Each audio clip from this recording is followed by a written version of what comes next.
Mani sauc Matīs Žagars, es esmu ūdeņa ekologs, ūdeņu pētnieks, un šodien mēs dosimies kopā ar Gaujas Nacionālā parka jaunajiem reinģeriem pastaigā pārgājienā, izglītojošā pārgājienā gar Strīķupi, jeb Vaidavas upi. Jums viņa liekas tīra, ja jūs viņu uz viņu tā paskatāties? Nu, ja te plasmas pudeli peldētu, skaidrs, ka nav riktīgi, vai ne? Vai mēs tās cilvēka pēdas te tā baigi neredzam? Un mūsdienās jau cilvēks ir tas, kas nodara pāri dabai. Un ūdens ir dzidrs un smuks, jūs varat redzēt, ka upīte ir forša un veselīga. Vēl, ja mēs parunājam bišķiņu dziļāk, tad re, kur tā veģetācija, ko jūs redzat, visi tie zaļie lakstiņi, man kā zinātniekam norāda uz to, ka upe ir labā stāvoklī. Tas, kas nenorādīts, ir apaudzis ar tādu zaļu, tādu pļocku. Nevis tīra smilts un akmens, bet tas norāda uz cilvēku ietekmi. To, ka mēs mēslojam krastos. Šī ir ļoti forša, ļoti veselīga. Un zaļā pļocka, tās ir dažādas zaļaļģis, kuras savu, kurai upē viņam nav jābūt. Tas ir tā kā, es vienmēr salīdzinu ar cilvēku veselību. Tas ir tā kā mums nevajag kaut kādu lieko. Teiksim, cilvēkiem, arī vai tev tur ir kaut kāds ceļgals sāp, vai tev ir kaut kāds tur svars pa lielu, vai vēl kaut kas, tu jūties, ka ir lieki. Un tāpat tās dabā, šī ir tāda riktīgs sportists tā upe. Re, kur, piemēram, priekšā tā kā tā oļu čupiņa. Tur tīri teorētiski varētu nārstot, brīvi kaut kas varētu nārstot.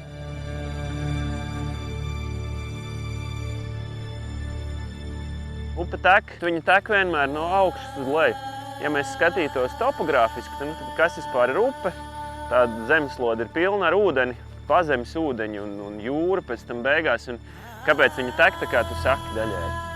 Viņa sākās kā likums kaut kur augstāk un tek uz kaut kur zemāk. Un zemākie punkti vienmēr ir jūras uz zemeslodes. Tāpēc mēs runājam par jūras līmeni, vai ne? Zem vai virs jūras līmeņa. Un tad upes tas, cik viņa ir strauja, ir atkarīgs no augstuma starpības. Turien, kur viņa sākās un turien, kur viņa beidzās. Ko es jums šita gribēju parādīt, ja jūs ieskatāties, tur var redzēt nevis plikas smilts, bet tādas tā kā oļu strēlīte. Tās ir tās vietas, kur ceļotāja zivis, kas ir viens no, teiksim, slavenākais šīs upes iemītnieks, kur viņas nārsto.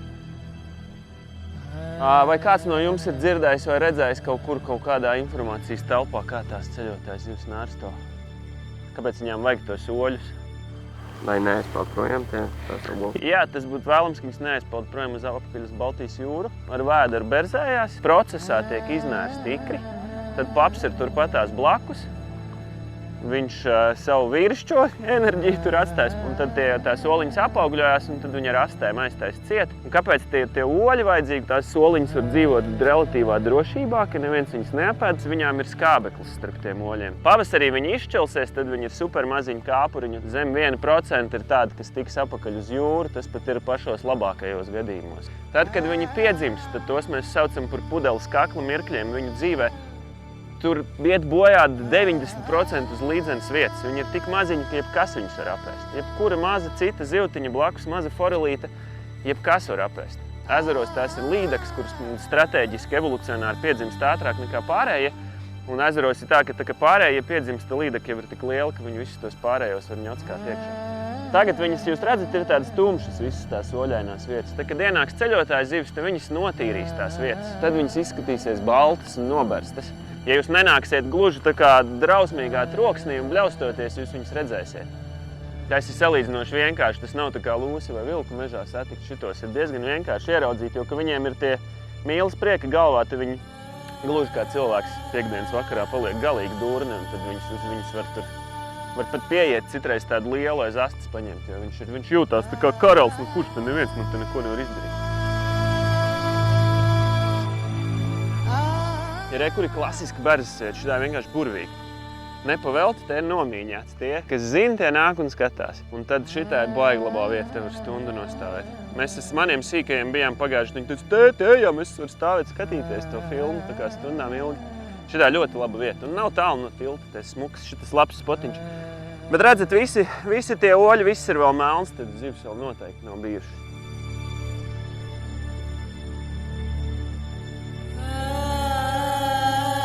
Pēdējos gados ļoti aktuāla tēma, tad, kad mēs pētam ūdeņus, ir farmācijas vielu klātbūtne. Un ibumetīns, paracetamols ir parastākās lietas, ko mēs ikdienā lietojam, viņas ar mūsu sistēmu iziet, neattīrās pienācīgi kanalizācijas attīrīšanas iekārtās un nonāk atpakaļ mūsu ūdeņos, tad vismaz zivīm galva nesāp. Nu labi, bet tas tāds salīdzinoši minimāls. Vēl kanalizācija pārzveja, angliski overfishing. Jā, nu lauksaimniecība baigi svarīgais stāsts, un par to mēs varam tā kā bišķiņ atsevišķi parunāt, jo tur tā ietekme salīdzinoši netieša. Ja mēs runājam vēl par tiešajām ietekmēm, plastmasas pudeles sametam, nu kaut kādas tiešās ietekmes. Kad, piemēram, atnāc dabā kaut ko piknikot vai kaut ko darīt, un tad tev tā kā nav miskas līdzi, nevar neklikt somā, un tu... Superīgi. Ļoti labi. Es domāju, ka mēs galvenos arī esam pārklājuši. Atstājam tikai savus pēdu nospiedumus un paņemam tikai atmiņas. Visu pārējo aizstiepjam mājās. Tas jau jums noteikti mācīts. Jūs jau neesat nekādi pilsētas bērni. Jums ir iemācīts tas, kā dabā uzvesties. Tā, ka, tās ir tās.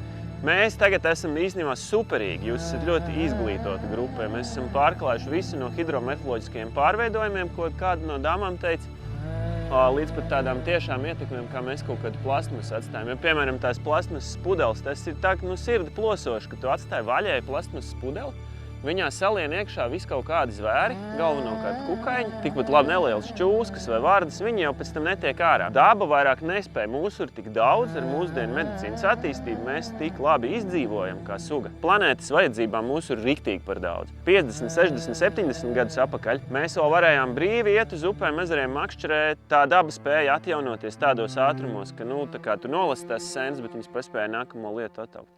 Šobrīd ir tā, ka vairāk ir par daudz.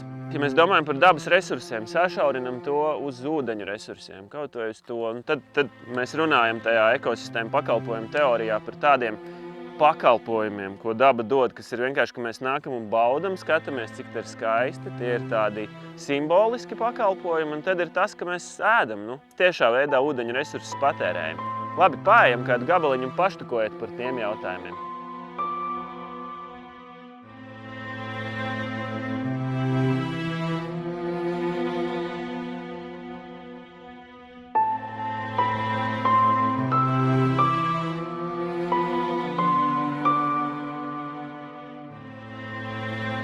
Kanalizācijas ielaišana ūdeņos.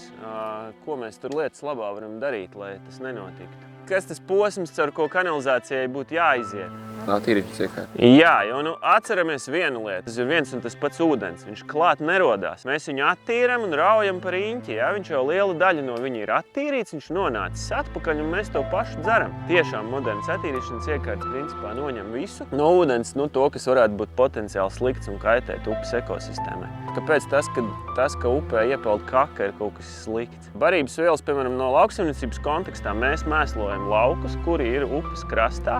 Mēslojam tik, cik vajag tam lakstam, ko mēs tur mēģinam audzēt. Vai tas ir kāposts vai vienalga kas. To paņem tas laksts, to mēs pēc tam apēdam, izkakājam un tad tas iziet cauri. Tīrenēm nonāk apakaļ upē tīrs. Bet kas realitātē notiek, mēs baram par daudz slāpeklu un fosforu, piemēram, uz laukiem. Cēspils diķis absolūti brīnišķīgākais piemērs. Tāda miskasta, ka tik turies. Viss zaļš un smird, un tas arī no cilvēka. Cēspils diķis ir labs piemērs, jo viņš ir ielejā, no pilsētas nāk visi kūģiem piesārņotie iekšā. Plus viņš pilns ar karūsām, katastrofa. Mēs tieši vakar tikāmies ar Domu, un es ceru, ka viņš nākamgad mums tur varēs iet dzert no viņa. Varbūt redzēsim.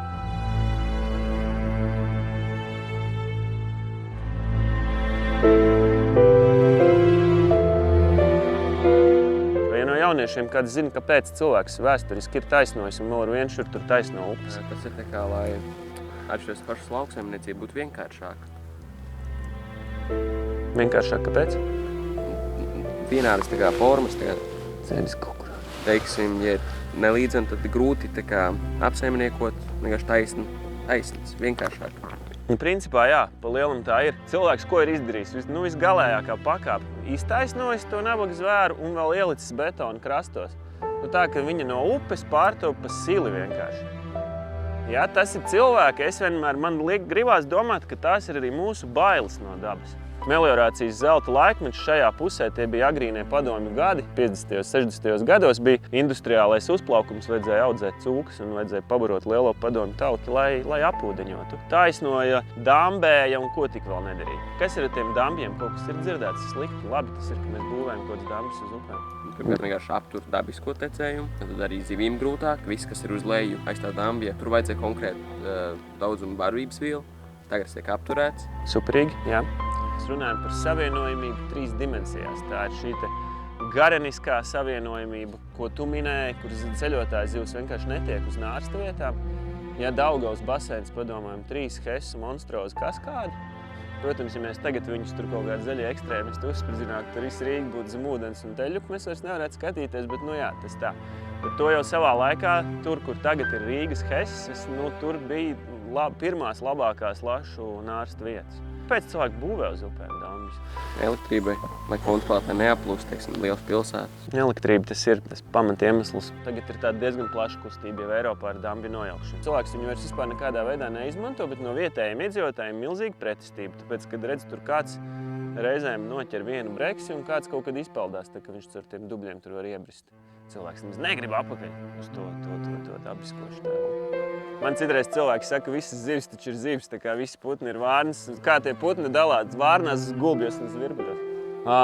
Šitādai upei, kaut ko viņai vajag tur tā aktīvi saimniekot, principā ir ļoti labā stāvoklī. Ko mēs varam darīt? Likt mierā. Brēkt par tām klimata pārmaiņām, bet gribētos, ka tā jaunā paudze saprot gan kā mēs to izdaram, gan to, kur ir beigās tā problēma. Tas nemaz nav tik viegli izdomāt. Tā kā, ja ūdens paliek siltāks, jā, fine, bet tās netiešās ietekmes ir daudz un plašas. Mēs tā kā dabas ritmu izjaucam. Tas ir tā kā tu savā organismā domā, it kā viss labi, bet kaut kas tur nav. Varbūt tu stundu par maz guli vai kaut kādi tādi sīkumi. Un arī tā klimata pārmaiņas, viņas tā lēnām un tā grauž visus tos dabas ritmus. Tas, kā man liekas, ir jāsaka, es domāju, ka mēs bieži vien tā kā sakam klimata pārmaiņas, un tās ir viņas kaut kas mums blakus, bet īstenībā mēs jau viņas bīdam, un tāpēc lietas tā notiek. Ka nav tā, ka tās klimata pārmaiņas, nu tās tur, viņas atnāk un izmaina. Un tai pašā laikā bieži vien tas papildinot to, ko jūs sakat, bieži vien cilvēkam gribās, nu, tā kā kaut vai apsaimniekošanas visādos kontekstos, es satopos to, ka cilvēks saka, nu, tās jau klimata pārmaiņas. Īstenībā tu, iespējams, ar savām tiešajām rīcībām bieži vien pat ātrāk un riebīgāk ietekmē to, nekā tās fona klimata pārmaiņas. Skaidrs, ka viņas ietekmē. Bet nedrīkst arī aizmirst, ka mēs bieži vien ļoti tiešos, pilnīgi absolūti tā kā bams veidos ietekmējam ar to pašu pārzeju, ar to pašu kanalizācijas neattīrīšanu. Izstāstiet man to barības tīklu, kas ir viņa sastāvā. Tas ir fotosintēze, kas tur notiek. Nu, kā augi rada skābekli. Kas notiek fotosintēzes laikā? Augi uzsūst ogliskābo gāzi. Izmanto ogliskābo gāzi, jā, ko vēl? Un ko vēl? Viss šās ūdeni, barības ielas uz kaut tam līdzīgu. Jā, bet... Tā sanāk skābeklis. Bet kas ir benzīns tam visam? Saule. Precīzi. Tas ir baigi svarīgi. Primārie producenti, kas ir galvenais, ka viņi var izmantot saules enerģiju, ja mēs nemākam, diemžēl, fotosintezēt. Tas būtu forši, piemēram, kaut kādā pārgājienā, nebūtu jācep deses, bet varētu vienkārši novilkt cepuri un sasintezēt bišķiņu kaut ko sev ieslēgt, kaut kādu fotosintēzes režīmu. Tas ir galvenais, no kā viss dabā sākās. Skābeklis ir blakus efekts fotosintēzes, ja, smieklīgi blakus efekts, kurš nodrošina, principā, visas mūsu planētas biosfēras funkcionēšanu. Tad rodās tā masa. Un kas tad ūdenī, jūsuprāt, ēd to masu, tad mēs runājam tālāk par barības tīklu? Kas ēd to zaļo? Kukaiņu kāpuri. Kukaiņu kāpuri ir atslēga šādās upju ekosistēmās. Kurš pēc tam ēdīs kukaiņu kāpurus? Zivju mazuļi un arī pieaugušas zivis. Un kurš ēd zivju mazuļus? Lielākas zivis. Kurš ēd lielās zivis? Sauszemes dzīvnieki. Kas no sauszemes dzīvniekiem ēd? Lāči. Cilvēks tas pats. Cilvēks ir dzīvnieks vai nav? Ir. Klasiskās leģendas, kas tirni briedim sieva un bebris ir izēdis upē visas zivis. Tad man šitās pasakas sāk stāstīt. Ko tu domā, lūsis izēdis visas? Nē, nu pa vienai, jā. Nē, nu tas tāda pasta lūsis jau tāds klasisks sauszemes plēsējs. Tos, ko tu minēji pa lāci, jūs droši vien esat visas tās aļaskas bildītas un filmas redzējuši. Bet arī viņš konkrētā laikā, tā, kad tie klusā okeāna lasis pēc nārsta nomirst, tajā laikā baigi jāuzmanās pie upēm, jo tur, kur ir daudz uz berzām tas lasis, tad tur arī lācis mēdz būt. Indijā ir mangrovi meži, liela upju deltās, tur ir baigi jaudīgā tīģeru populācija, un tur viens draugs strādā. Un katru gadu kāds 10-15 vietējos tos, viņi iet medu lasīt un tajos mangrovi mežos, un tie tīģeri. Viņi smējās, ka tie tīģeri tik nikni tīģeri nav nekur pasaulē, un zinātnieki ir izdomājuši ļoti triviālu skaidrojumu tam. Tāpēc, ka viņi dzīvo saulesūdenī, visu laiku viņiem vienkārši slāpst, viņiem nav ko dzert. Vienīgais veids, kur viņi dabū padzerties, tas ir apēdot kaut ko un dabūjot caur asinīm un caur ūdeņus, caur ķermeņa šķidrumu. Šeit ūdens principā pilnībā nekad nesasals. Protams, kad mums ir, piemēram, supersekli ezeri vai sekli dīķi vai seklas kaut kādas lāmas, tas sasals līdz gruntī. Tad ir ļoti reti dzīvnieki, kas var izdzīvot. Ir tāds rotans, esat dzirdējuši. Tāda invazīva zivju suga no Amūras, no Krievijas. Tas var sasalt un tad pēc tam atsalt un peldēt tālāk. Tie bebri, mēs paši viņus esam mūsu ietekmē. Viņu ir vairāk nekā vajag, tad mums arī ir jāiesaistās. Un viņi jāizšauj, bišķiņi jāpanīcina tie dambji. Līdz ar to, tad, kad bebris to dara, tad ir pa daudz, tad ir jāiesaistās īsumā atbildot. Bet, ja tev dabiski krīt, tad tas tikai palīdz ūdens ekosistēmai. Viņš rada paslēptuvus, viņš ienes barības vielas. Nu, noteikti neko tur nevajag darīt. Tā mirklī, kad upe ir dabiski, liekam mierā. Mēs upi izmantojam, mēs gribam pa viņu ar laivām braukt. Nu, tajā brīdī iztīram, nekā ļauna tur nav. Bet tas, ka cilvēki citreiz pārcenšās tajās attīrīšanas talkās, tā kā visu iztīrot, pilnīgi, nu tas nav forši. Lielai forelē nav pēc tam, kur varas paslēpties. Jā, mums pat dabas aizsardzības pārvaldē ir bijuši visādi projekti finansēti tieši par to koku izvēršanu. Tikai koku? Zāļu. Nu tas jau, tā vajag ventu tikko iztīrīja pie rumbas. Jā, nu tā jau arī mūsu kumulatīvie visi efekti. Venta salats gauja, kur nārsta vietas pārklājās ar zālēm, aizauga ar niedrēm, tur, kur apakšā ir oļi. Nu, tas ir tas, kā mēs atjaunojam, kā mēs apsaimniekojam. Tur ir kaut kāda tāda tā kā izplūdusi diezgan smalka robeža, kurā brīdī. Tad, ja mēs upi uztaisam par sterilu grāvi, atkal nav forši. Lēnā garā jebkāda organiska viela, kas nokļūst upē, jebkurā gadījumā kļūst par upi barojošu, teiksim, barības vielu avotu. Tas pats koks. Nu, protams, tas ir lēns process, kamēr viņš sapūst, bet galvenokārt dēļ paslēptuvēm, dēļ biotopu daudzveidības, tā, ja mēs gribam zinātniski maukt. Jo mums vajag tā kā to vidi daudzveidīgu. Tur nevar būt tikai virtuve vai tikai guļamistaba, tur vajag visu kaut ko. Paslēptuvs ir visvienkāršākā atbilde. Bet, ja viņš ir pa daudz, ja tā upe ir pilnīgi aizmēslota ar tiem koku sagāzumiem, tad tas pats dambja efekts, tur nav ko vairāk gar runāt. Tad vienkārši netiek, tur ir upes savienojumība, tiek traucēta un zivs netiek migrēt un tā. Kas ir purvs izstāstat man? Viss kaut kas pūst, sakrājās tajās tā kā bedrēs, tādās ieplakās, un tur viņš arī veidojās tāds organiski tāda ūdeņaina masa. Parasti skāps, brūns ūdens, vai ne? Droši vien esat kaut kādos dzērveņu purvos bijuši. Šitas jau tāda, un šitā es teiktu, tas ir vienkārši purvains apvidus, mēs pat viņu tā baigi nesaukt par purvu.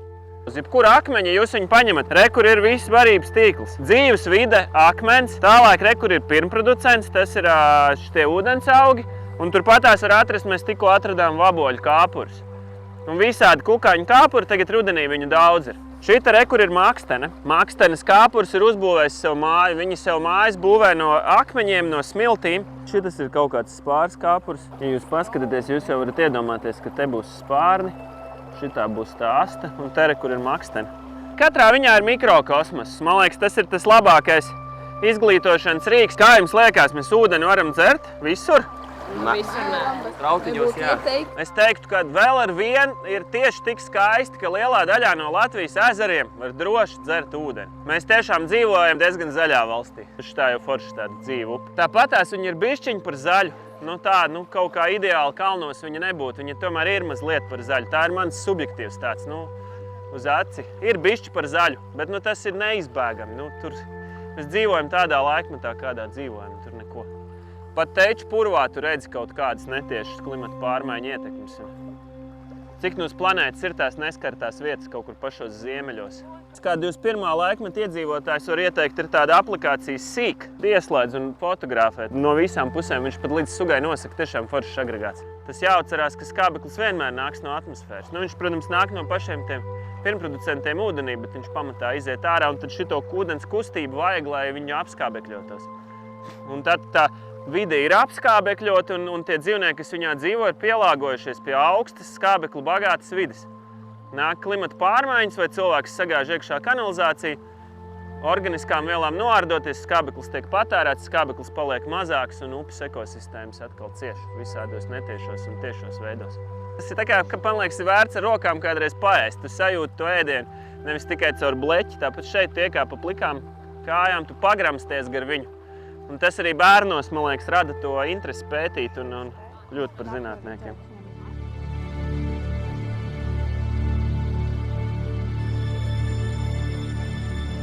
Paldies visiem, kas piedalījās Entergauja organizētajā pasākumā un ļoti patika daudzpusīgās zināšanas. Es tā domāju, ne tikai jūs ieguvāt, bet mēs arī ieguvām. Un kas man tāds spilgtākais? To, kad mēs kādreiz mācījāmies par to, ka dabā viss notiek pakveidā un par apriti, bet tagad mums iemācīja tīklojums, tas ir ļauts vārds. Mans produkti ir šis ceļš, garais ūdens, cik tālu viņš mēro šo ceļu un cik ir bagātīgi šie ūdeņi. Un baudam, varam acis vaļā, skatāmies un saglabājam to, kas mums ir. Ne viss svarīgais ir ieraugāms pirmajā acu uzmetienā un vajag apstāties, kaut ko pacelt, kaut ko paskatīties dziļāk un tad arī tā jēga paliek plašāka.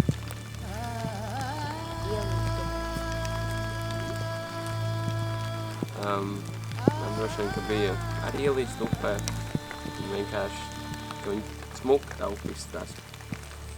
Man bija, kad iemācīju trūks. Man patika pa upi brist un uzzināt jaunas lietas par upēm. Un jā, visu. Upīte patika, protams, tāda joprojām diezgan neizmainīta. Ļoti atsvaidzinoši tas bija patiesi.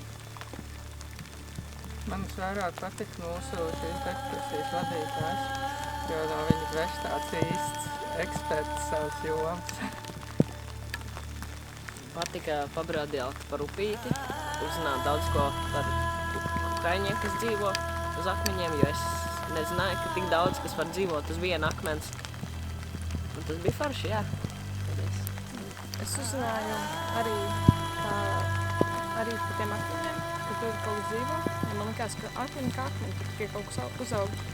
Un jā, paturēt pa upīti un pastaigāties pa mežu.